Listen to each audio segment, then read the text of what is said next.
Hello guys, this is Paul McWhorter with TopTechBoy.com and we're here today live. And are you guys ready to rumble? Because we have got some really exciting stuff here. Let's see, do we have anyone out there? Look, yeah, we've got Daniel, Cole, hi guys, ShuttlePod1, Kevin. Kevin's joining us at 3 a.m. his time in the UK. You're a real trooper, Kevin. Appreciate you tuning in. We have got Colin. All right. Glad you can make it. Dr. D is in the house. Great to have you. Augustine, hello. Wiser, hello. Ted, man, we've got some guys coming in. Aaron, my old friend Aaron is here. Michael, Kilroy, Odessa, one of our West Texas viewers. Great to always have someone from West Texas here. Arshan, Gunish, 6 Knots, Bob Ray, me. Hey guys, we have a nice crowd joining here, and I'm glad because this is going to be a little bit different than the things that we typically do in our live streams, and I think it's just a really exciting topic. I think it's a very interesting topic. Hey, Michael Ivanson, a Texas boy too. We're in Texas, Michael. Give us a little more detail there. Yusuf Chancel, all right. ShuttlePod is from Arkansas. Yeah, that's practically Texas. That is practically Texas. We're neighbors there. Okay, Chancel. We're still waiting to hear where some of you are from. Hey, Australia, from the land down under. I've been there 4 times, and I must say I really enjoy those Vegemite sandwiches. Okay, I had them while I was there, and I was having a lot of fun. If you want to start a fight in Australia, ask what's the difference between Marmite and Vegemite. Very controversial topic. Very controversial topic. Okay, let's see who else. Hey, Weiser is in Illinois, Canada. We've got Gunish, Cameroon. Wow. Michael, Fort Worth. All right, the old DFW, Dallas Fort Worth Metroplex. Okay, Daryl is in Australia. This is really good. Houston, Nepal. Man, we have got a worldwide audience here, and I think you guys are going to be glad that you tuned in. And what I'm going to be talking to you about is some of the really dramatic advances that have been made in artificial intelligence in the last several months, the last 3 or 4 months. And I think for me, the artificial intelligence area had kind of like chugged along for several decades, and it could do some interesting things, like you could train it to recognize something. So like you could train it, this is what a boat looks like. You show it pictures and it could find the boat. Or you could train it to recognize voice commands, but it tended to be very, very specific what it could do, and it was only very, very slowly over time that it could get very good at doing any of those things. And then it seemed like early on a bunch of large companies started trying to use chatbots for support for their products. And so rather than calling and getting a live person on the phone, you would interact through a text box with an AI system. And those things were just really, really lame. They were not very useful. They were very frustrating. My bank, one of my banks that I use, still use one of those, and it's just completely worthless. And so I was always kind of skeptical about artificial intelligence really getting to the point that it starts doing like a really good job on some things and a broad array of things, and doing certain things maybe as well as what a person could do. And so that's what I kind of want to explore today with you guys. How many of you guys have played around with OpenAI or the ChatGPT project? Let me know who of you guys have done that. I know we've done some machine learning, we've done some artificial intelligence on the Jetson Nano, and I had like an artificial intelligence class on that you could do on the PC, but this is really something kind of much more significant than that. Okay, I told ChatGPT what code. Yeah, okay, I'll get into that, Colin. That's pretty good. Okay, yes. What is OpenAI? Okay, so that's a good question. What is OpenAI? OpenAI is an organization that is trying to push the boundaries of artificial intelligence. And so their website is openai.com. And then they've got sort of two different things that they've done that is pretty amazing. The first is ChatGPT, and that's just an interactive text box where you interact with the artificial intelligence program, sort of like almost unrestrained. And then the second one is DallE 2, which is something involved with artwork and graphics and things like that. And so I'm going to switch over here. And what I did was I went to OpenAI. And then let's see, I went to OpenAI. I might need to pull this over some so that you can really see this. Okay, I think that would be good. And so I went to OpenAI, and then I clicked on the try ChatGPT. And then what you see down here is I've just got a box that I can type anything in. And so, you know, I don't want to put in something silly that it could just look up, like the standard question, like why is the sky blue, or just the questions that people always test these things with. I want something that's not mainstream. I want something a little bit more esoteric and unusual. So what I'm going to say is create a checklist for someone living in a house with a thatch grass roof. Now, what this brought this to mind? I live in a house with a grass roof. And so there was a lot of things that I found out that I wouldn't have known when I started. And so let's see if Mr. ChatGPT could help me with a few pointers of what it's like to live in a house with a grass thatch roof, a thatch grass roof. Okay, so let's see what this says. Okay, let's see if it'll even answer me.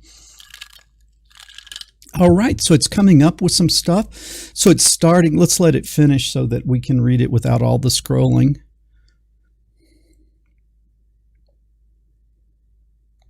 So it's willing to talk to me about it, isn't it? So first, inspect the roof regularly. That's really true, because if you got a grass roof, there's a lot more things going on, and you've got to catch problems early. And so it's very important with a grass roof to look for any signs of mold or decay or anything like that. And it, you know, anything like birds can come and take the thatch. And so you've got to inspect frequently, and you've got to repair immediately. And so I would say that is extremely good, wise, and intelligent advice. Keep the thatch grass trimmed and neatly maintained in order to prevent it from becoming overgrown.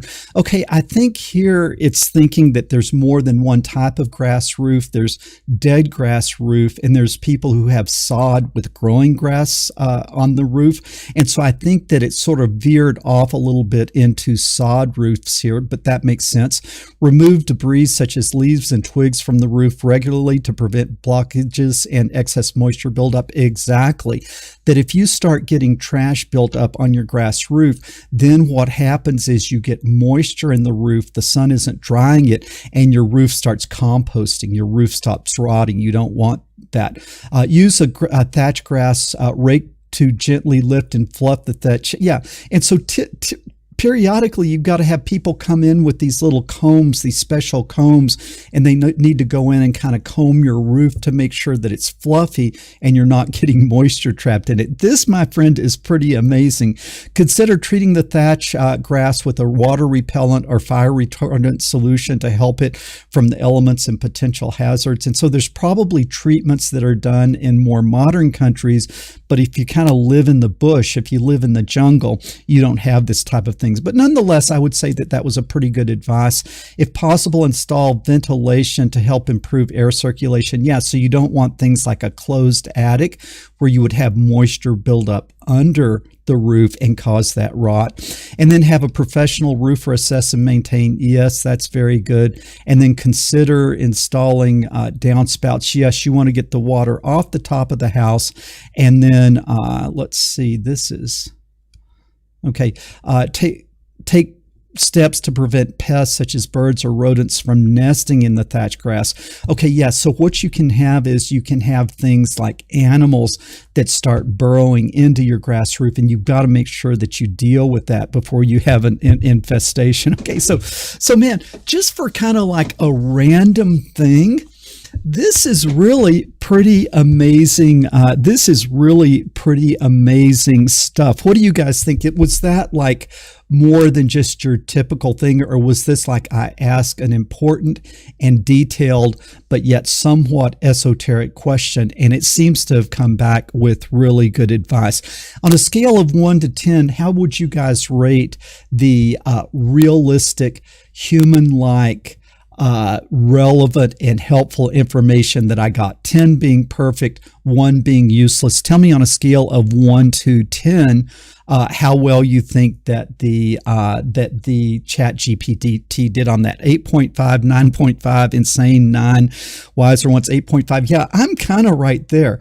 The only thing it's sort of, I tried to tell it that it was a thatch roof, which means dead grass, but it did have that one little thing that it gave me advice for live grass. Okay, RK was not as impressed. He's a hard grader with a 5. Okay, I would give it an 8 or a 9, definitely.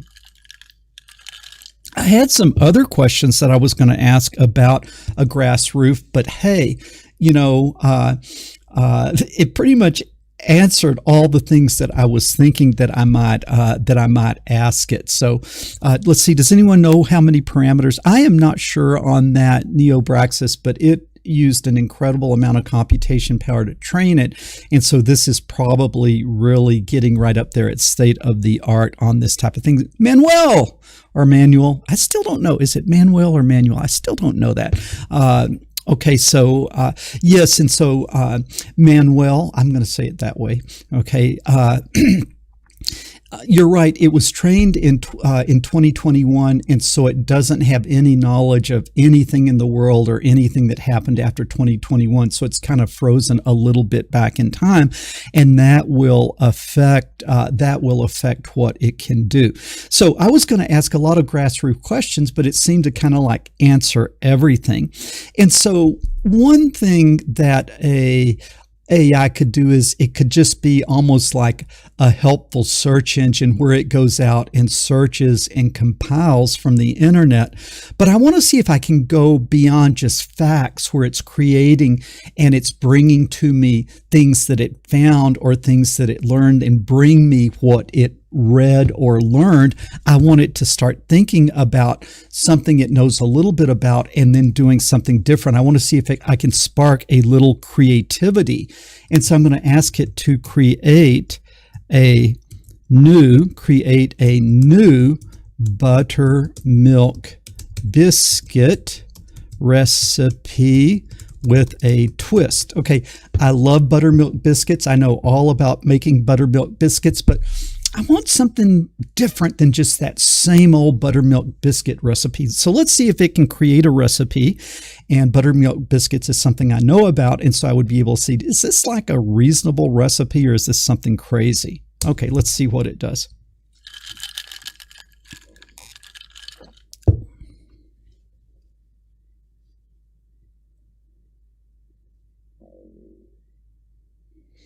Let's give it a second. Okay, so it's got the flour, the baking powder, salt, unsalted butter, shortening, and buttermilk. So that is kind of very much your straight line buttermilk biscuit recipe. But it's added a fourth. It is added. I hate it when it puts that into it. It is added a 4th cup of fresh herbs such as parsley, chives, and thyme, and a cup of sharp grated cheddar, and a teaspoon. Come on now. Do you see how it's kind of a quarter? Okay. See, this is kind of making, like, instead of a biscuit, what it's sort of creating is like a scone, like a savory scone. And so it's got that cheddar cheese, and then it's got some herbs in it, and then garlic powder. I'm thinking, this looks pretty good. Like a little bit of a cheesy biscuit with some herbs in it and still that buttery base.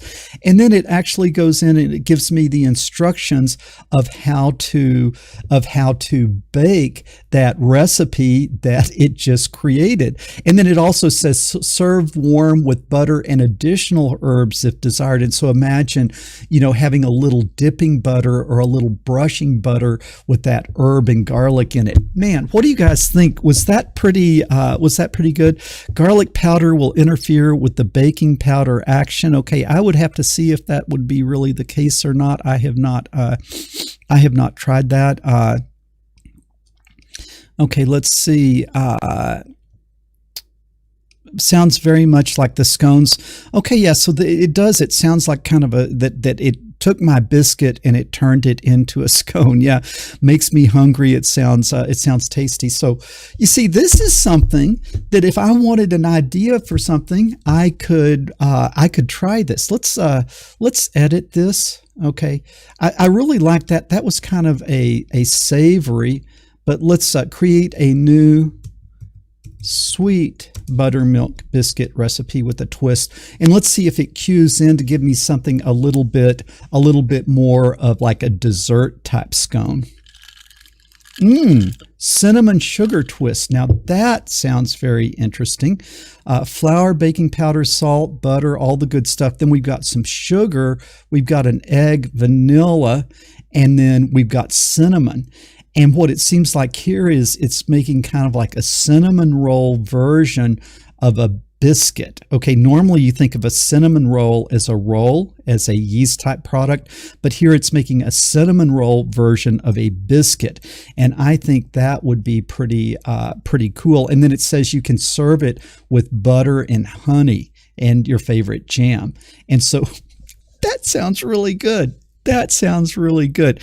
And so what it seems to be doing is it seems to really be creating. I don't get the impression that it just went out and yanked a recipe from the internet. It thought of all the things it knows about biscuits and all the things it knows about these other things, and it sort of knows A, it brought B, and it gave to me C.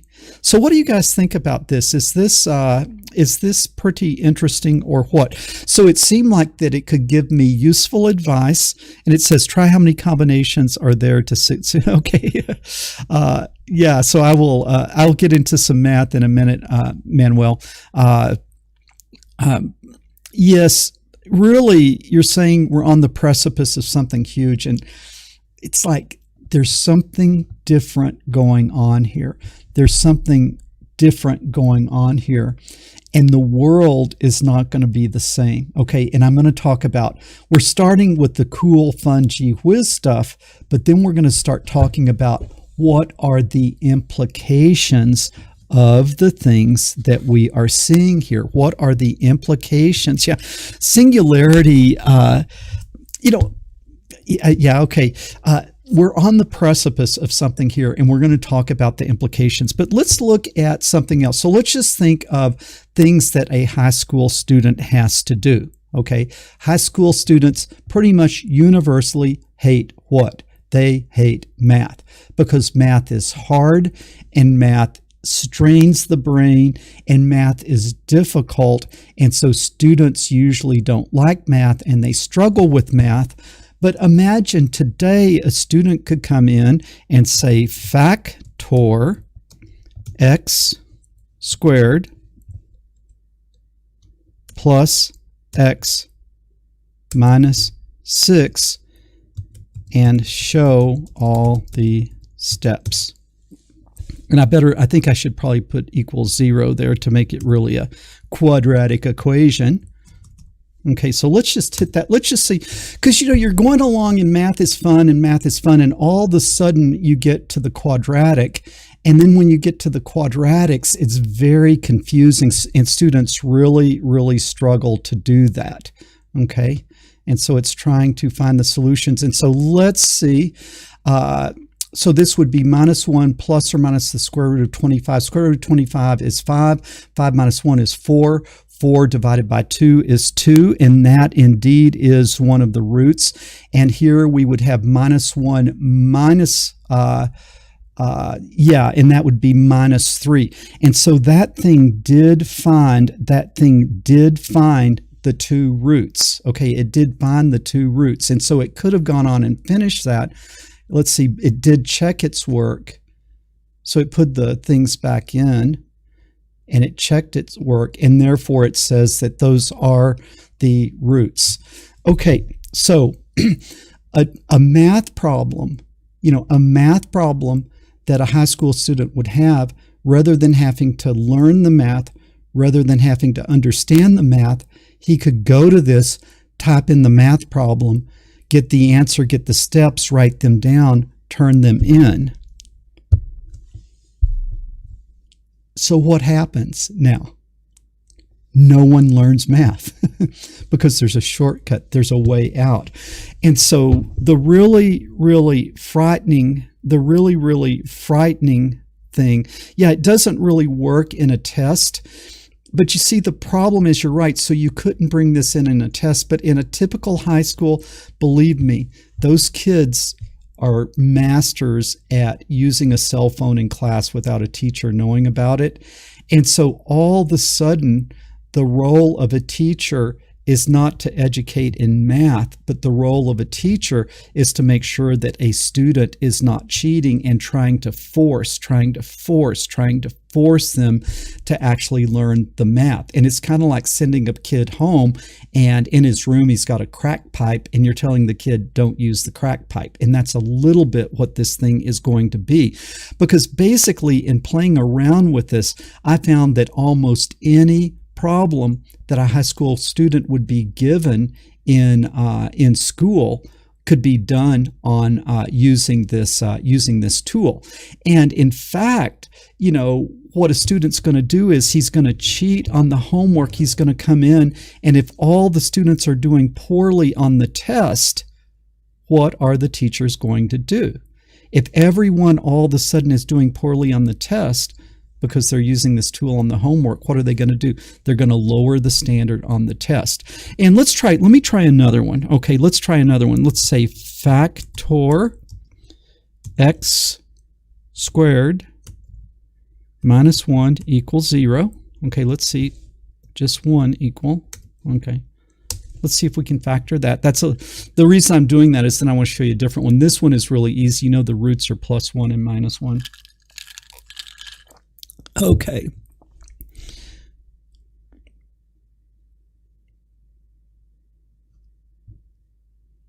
Let's give it a second there. Okay, there it goes, and I'm trying to find where it actually gives me the answer.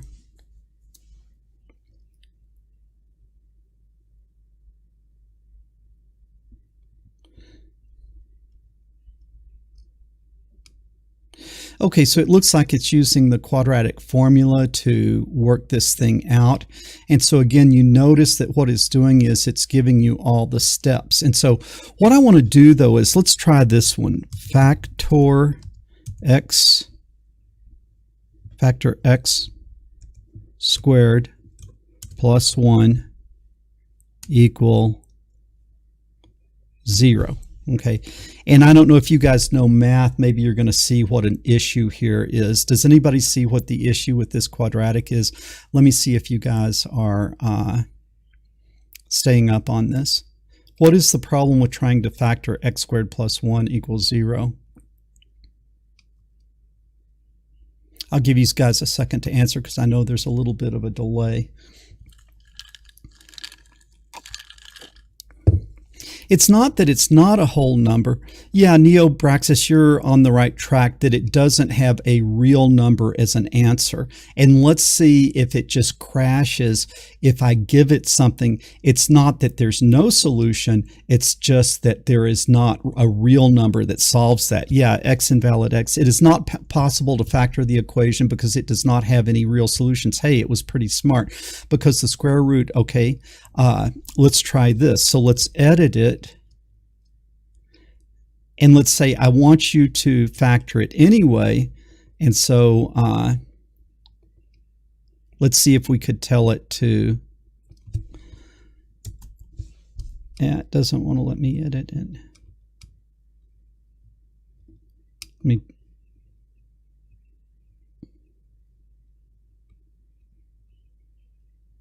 So again, it says it can't be factored. So I'm going to say factor, or I'm going to say find imaginary roots of x squared plus 1 equals 0, like that.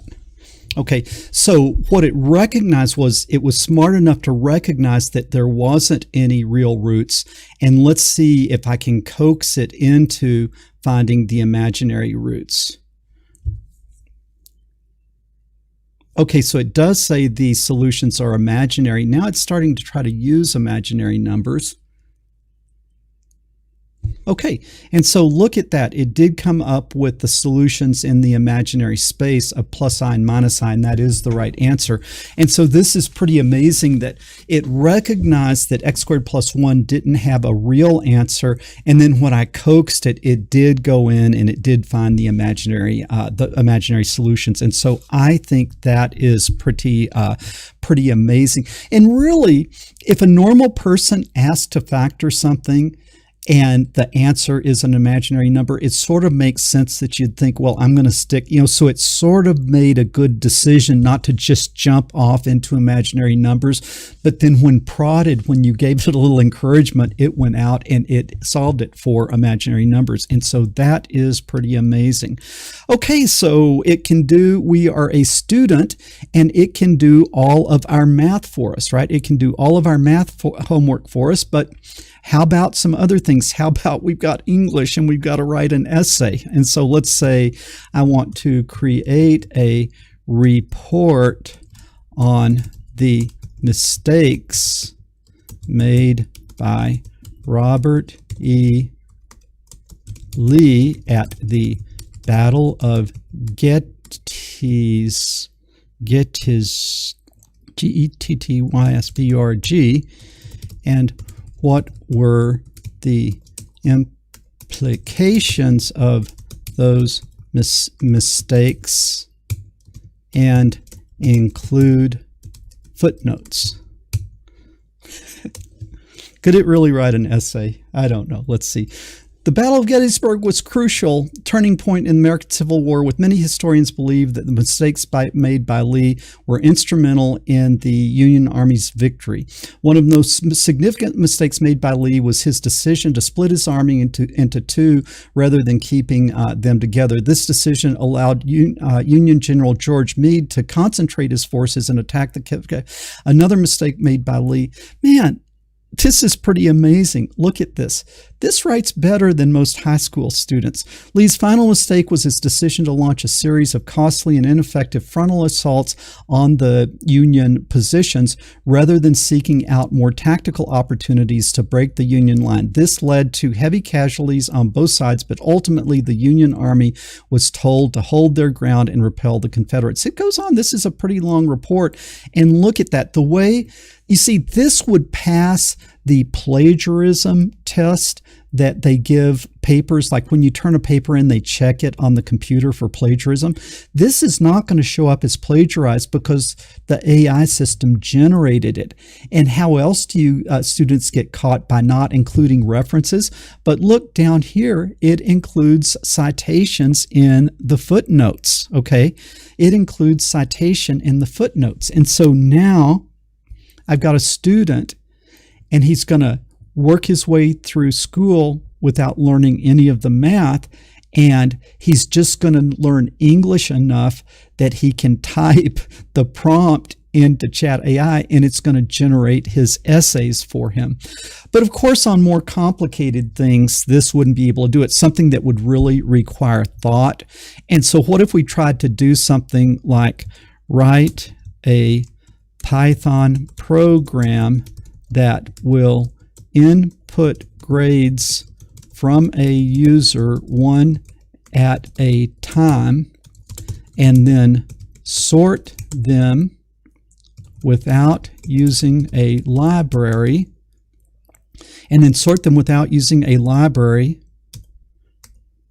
from high to low, and then print the average. Okay, that would be a typical homework assignment that you would be given in high school for a program to write, right? But of course, you know, AI can't write programs. Whoa! Wrote program.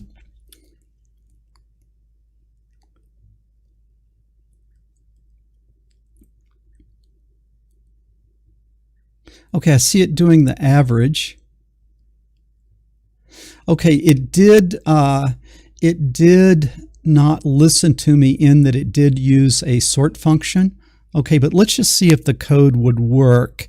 So I'm going to come over here to idle. I'm going to paste it into idle, and I'm going to run it.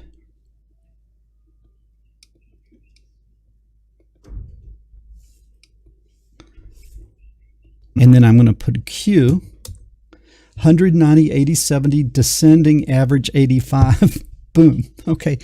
Now, this is the thing that you have to see. How many of you guys remember the first time you tried to write a sort program? The first time, it's one of the classic problems that you had to do a sort. And then when you wrote the program, it sounded so simple, but it was just mind-blowingly difficult. I remember when I got this assignment the first time, I was like a freshman. I was like a freshman in college. And I just remember how difficult this was, just how absolutely difficult it was. Okay, you guys are getting some lag. I apologize. It should be coming back online now. So you guys got a little bit of a buffering, but it looks like it's coming back. Okay, yeah. And do you remember how hard that sorting problem was and how you struggled? I think I worked for about 8 hours on it, and I was depressed and despondent, and I just knew I want to be an engineer, but I can't be an engineer if I don't pass this program. It's like my future depends on getting this. And then I finally had that realization. You know, what happens is you say, put this number in the list here and put this number in the list here. But when you put this one here, you erase this one. And then you had the epiphany of, you need to take this one, you need to put it somewhere else. Then you need to bring this one up. Then you need to bring that one back. And it's like when that happened, all of the sudden, there was like this new connection that happened in your brain. It's like your brain was this little mushy thing, and all of a sudden your brain made this connection. And what that connection was, it was discovery. And that connection was trying something hard, and it worked. And when that happens, it's like you get this dopamine rush and you get this high from solving a hard problem, and you've wired your brain to discover and to move into new areas and to create and to invent. And so something like this, it like activates the invention part of your brain. It activates that creative part of the brain. And once you get that positive feedback of those endorphins and that dopamine, you want it again. So then you want another hard problem, and you want to create, and you want to generate, and you want to invent. And that process doesn't happen automatically. That process happens as a result of trying something very hard like the sort program, and then achieving it, and then wanting more of that. Well, what's going to happen today when a student just comes in? What's going to happen today when a student just comes in and takes this shortcut, and they never have that? They get through high school, they get their certificate, but now we have a group of people, and that group of people is not capable of doing any math. It's not capable of writing any programs, and it's not capable of researching and writing good reports. And so everyone is going to be dependent on what? On the AI. Now, I know a lot of you guys would say, well, we sort of said the same thing back in the days when calculators and computers were first coming out, and well, kids aren't going to learn how to do math. But really, that was kind of different. Like if you have an accountant and you have a spreadsheet, and you can do the record keeping and the bookkeeping in a spreadsheet, that just allows, that allows the accountant to be more precise in doing things. It's just, there's a lot of good things that come from that. You still need the accountant. It just, he has a tool to make him a better and more thoughtful and more precise accountant. Okay, so having something like a calculator or a spreadsheet is not the same thing that I'm talking about here. I'm talking about we're looking at a generation of people that are going to come along that cannot do math, cannot write, and cannot code. And so we're all going to be dependent on what? The AI. So at that point, when we have a culture and a society that can't think, who's going to control the world? Who's going to control the world is the guy in charge of the AI system. And so to me, it is really, really, really becoming sort of an Orwellian system. And so these have been kind of fun things that we've done. And what I'm going to do now is, this isn't political at all. And you guys do not make political comments, okay? I don't want you to make political comments of who you like and who you don't like.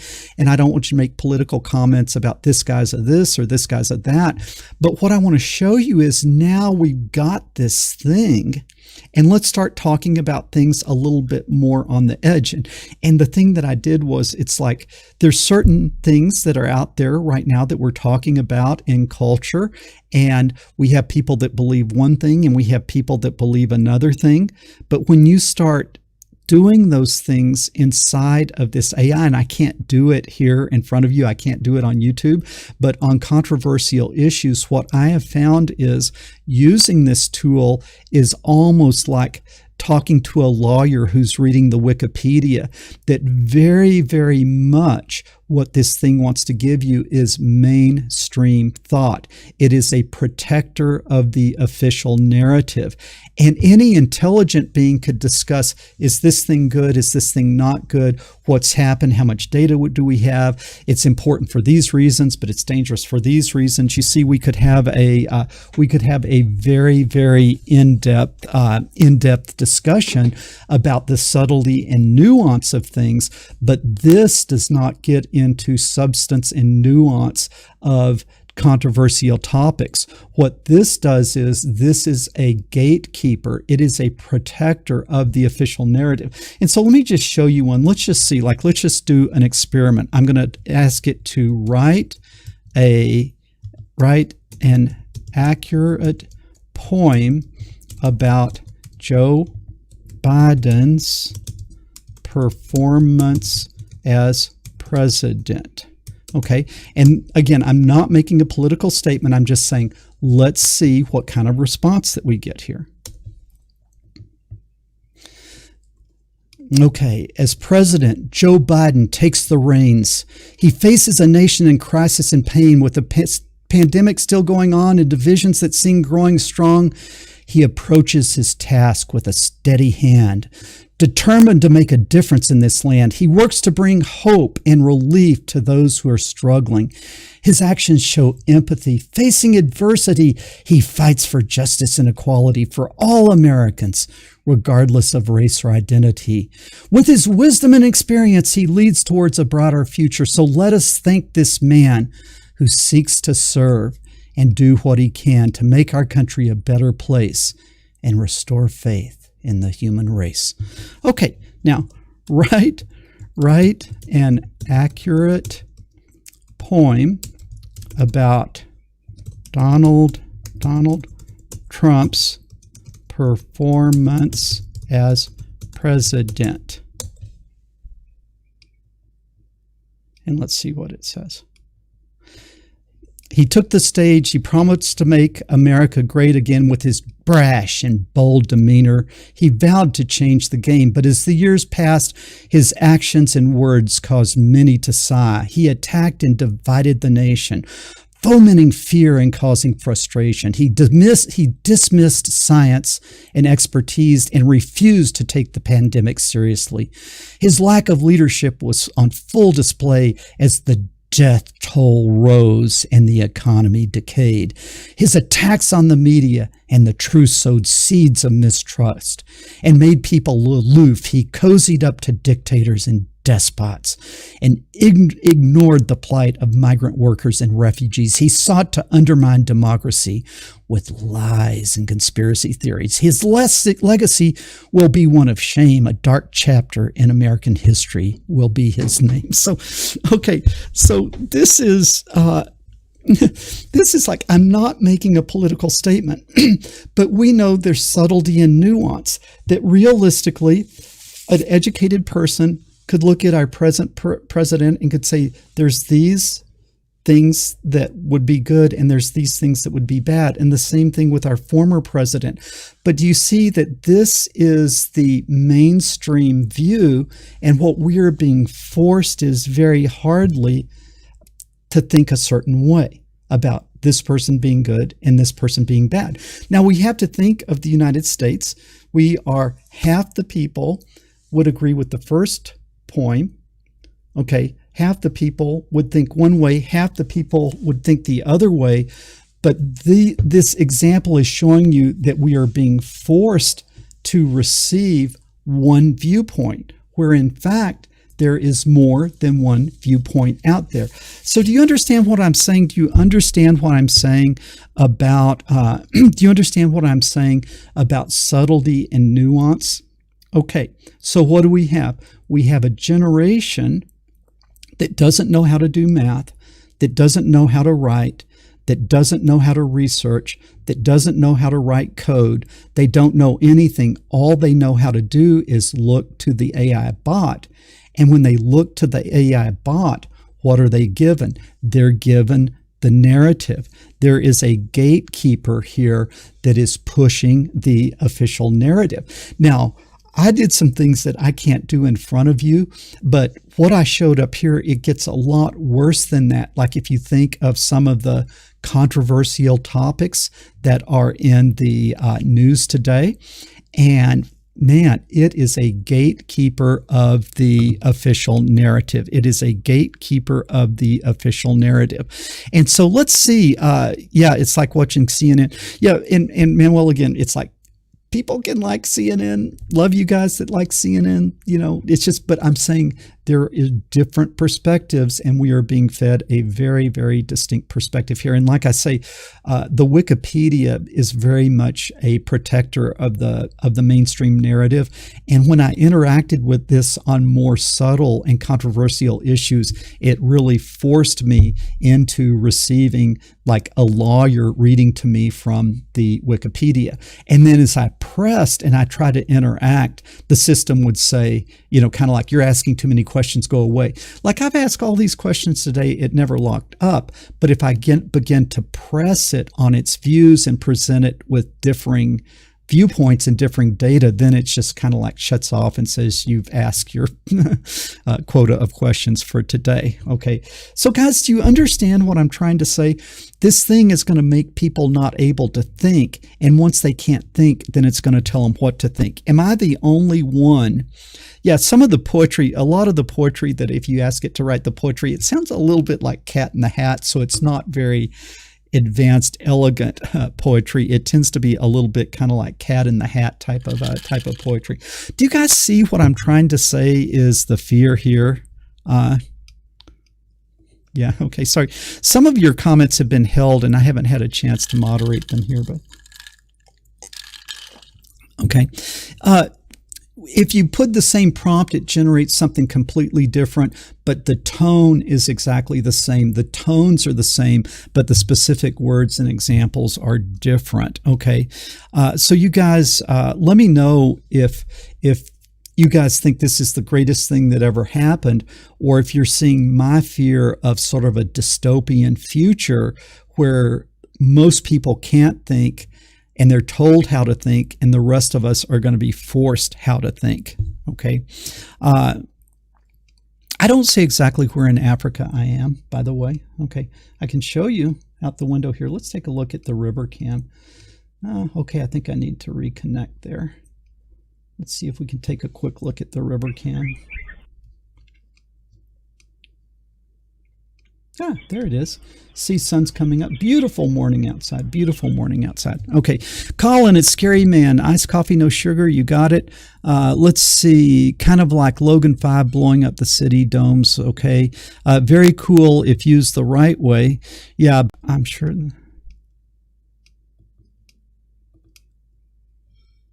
Okay. Write a children's story about a little boy with a blue parakeet that he wants to teach to talk. So can it write a children's story? Let's see. Let's see if he'll even try. Once upon a time in a little house, Once upon a time, in a little house on a quiet street, there lived a little boy named Max. Max loved animals, and he had a special blue parakeet named Blue, who was his very best friend. Max spent hours talking to Blue and playing with him, but no matter how hard he tried, he couldn't seem to teach Blue to talk. He would repeat words over and over, but Blue just chirped and squawked. One day, Max's mom told him that the bird can't talk, but then Max keeps trying to teach Blue.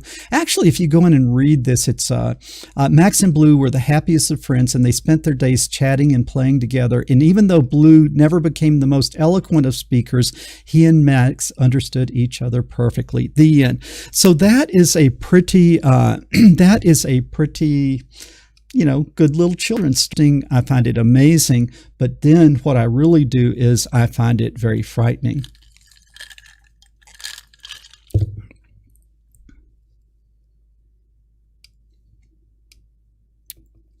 Okay, so this is the thing I want you to think about. Let's say that you wrote a children's book. If you wrote a children's book, what is it that you absolutely, what is it? Dr. D, best no sugar or sweetener. Yeah. If you guys wrote a children's book, if you were going to sell that children's book, absolutely, positively, what would you need to have to sell a children's book? You would need illustrations. Okay, you would need illustrations. And to get illustrations, you have to pay a lot of money. If you want someone to create an illustration for a book, you're talking probably at least $1,000. And if you want someone to illustrate a book, it's going to be several thousands of dollars to get those drawings done. But let's come over here. And this is DallE, which is a graphics part of the OpenAI project. And let's say what I want it to do is generate a colored pencil, a colored pencil drawing of a little boy with his blue parakeet. And let's see what it comes up with.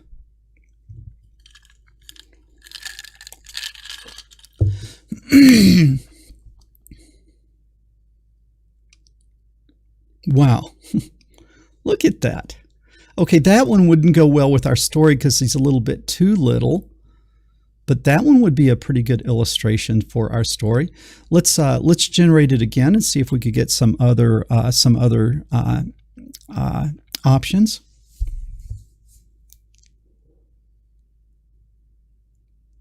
Okay, you see we've got some very nice things that those could very much be used as an illustration in a book, I think. Okay, so do you see this changes everything?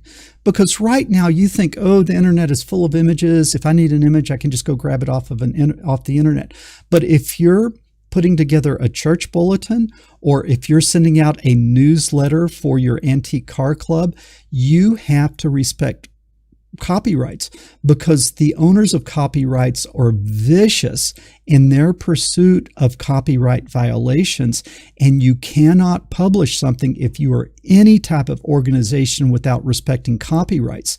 And so if you want an illustration for a church bulletin, or if you want an illustration for your antique car club, you have to license the image before you use it. And if it's just a really simple thing, it might be like $50. And if it's for a book or something like that, it might be $500 to $1,000.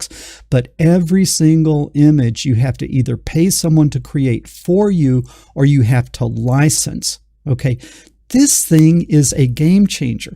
So let's just say I was wanting to do a church bulletin and I wanted to have a picture of the Queen of Sheba in it. And so I'm going to come over here and I'm going to search on license an image of the Queen of Sheba. And let's see what I can find. Okay, well, it looks like Getty Images has some stuff here. Let's see what they have. Okay, I guess this is supposed to be the Queen of Sheba. I could come in, and for a large one, like if I wanted something, a big picture, it'd be $500, it would be $350, or it would be $150 for just like a small one that you might use in a church bulletin. And I would say that this isn't exactly what I had in mind, and it's really not a very good, it's not a very good picture at all in my mind. Okay, so let's come over here and let me say, create a stunning portrait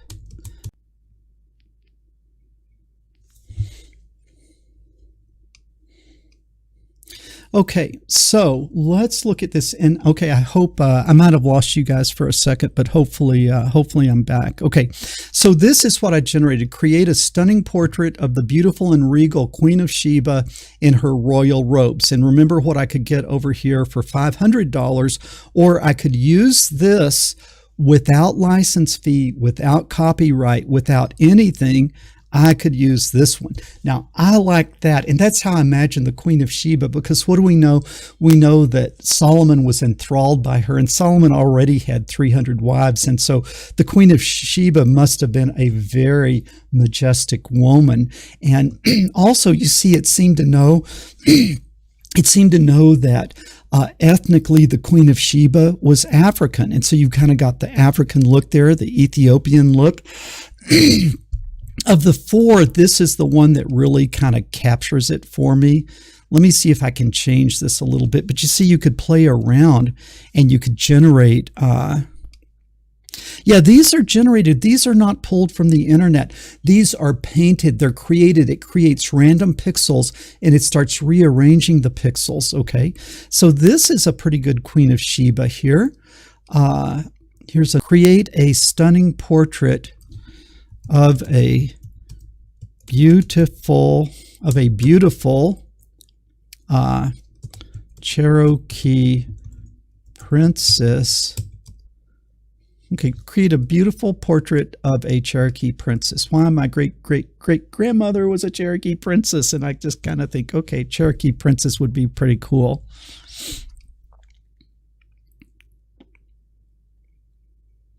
Okay.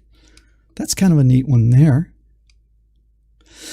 So do you see now, basically for free, you could get illustrations basically for free. Who's going to go to these image licensing places anymore and pay $500 for that? Like even like let's say I want a line art pencil drawing of the Queen of Sheba, like that.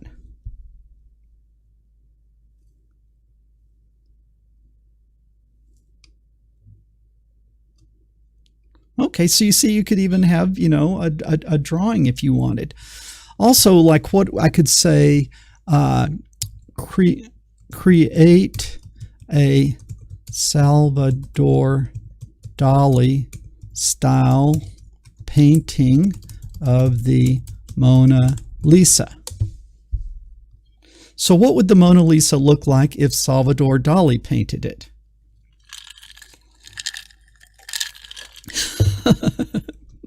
That's kind of funny. Let's see who else.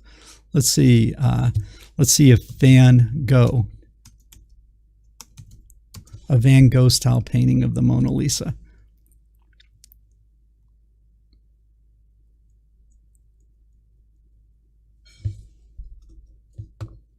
Okay, this very much is a Van Gogh like image of the Mona Lisa. So that is pretty darn, yeah, Manuel, you can ask to do it in pencil.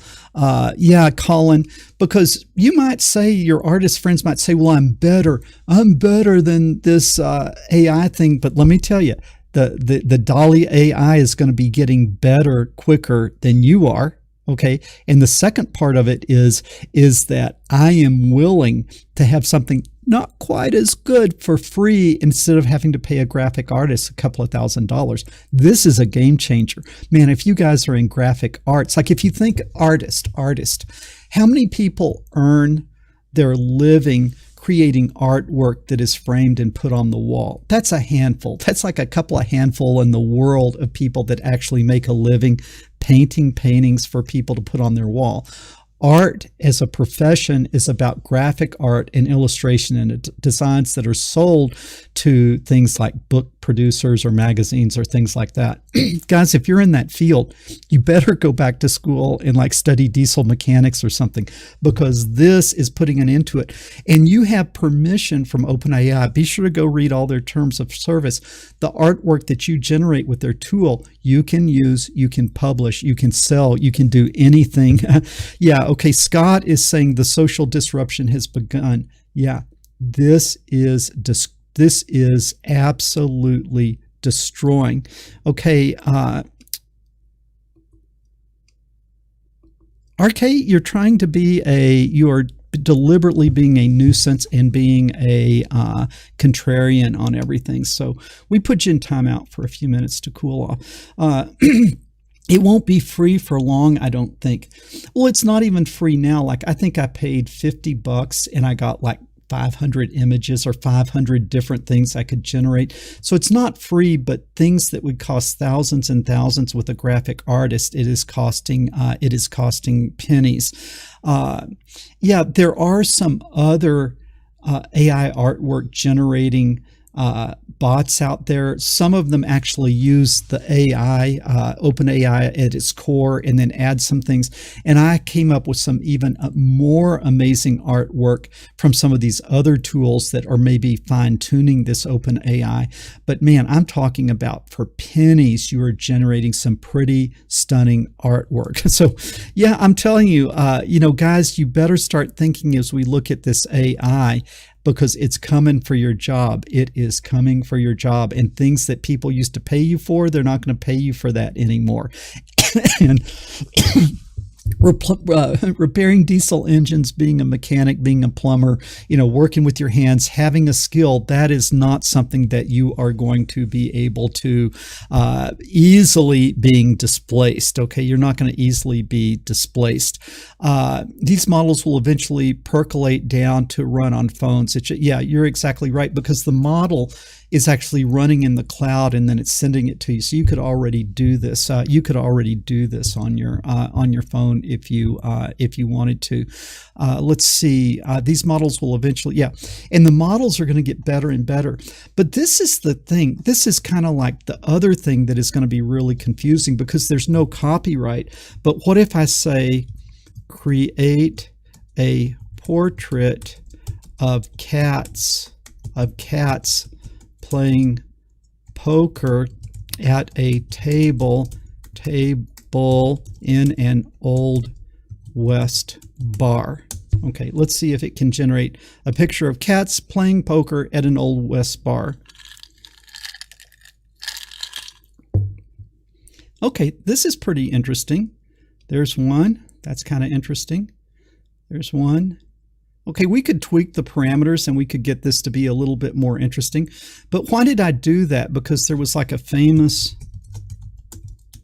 painting someone did called Dogs Playing Poker, I think. Let's see if we can find it. Okay, so for me to have this idea of the cats, it's because I had remembered seeing this. And because I saw this, then I came and I generated something similar. I generated something similar based on the idea I got from there. But what I generated with cats is not going to be, it's not going to be copyrighted. And I could make like a different version of Dogs Playing Poker. And so this is going to be pretty interesting. Okay, Daniel's got a recital tomorrow. I'm glad I don't need jobs anymore. Okay, well, the kind of scary thing is that the same people that are really pushing all of this stuff are the same people that are pushing for universal basic income. So it's sort of like, we can get the bots to do the jobs. We're going to give you a universal basic income. But then those are the same people that believe there's too many people on the planet. And so what could possibly go wrong? We're going to get you where we don't depend on you anymore. We're going to give your job to this bot, and then we're going to make you like it because we give you money. But then all of a sudden we remember that there's too many people people on the earth, and then maybe we've got to decide who gets their universal basic income check this week. Okay, can I make it model in Fusion 360? I don't think it does that yet. Funny and strangely familiar. Okay, ultimate control. Yeah, I think that's it. Dr. Dave, no, I don't ladder logic, but if this can do ladder logic, I won't have a okay. Yeah, this is going to be very, very disruptive. It's going to be disruptive for software development. It's just going to be disruptive, I think, across the board. All right.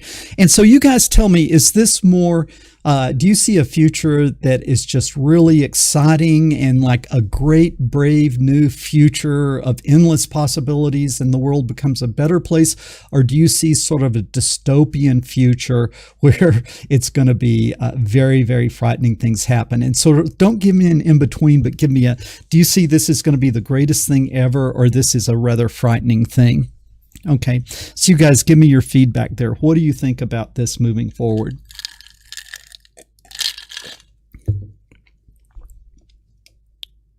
I think you've scared me. Okay, Cole thinks dystopian. Both, okay, because humans, there is a great short free book about this called Manna, okay, very frightening, bad. I say frightening more likely. It's a brave new world. Yeah, to me, this is dystopian. Yeah, to me, this is, Dr. D, good news is I don't think dentists will be replaced for a long time. So I think that's a great thing. Depressing, okay.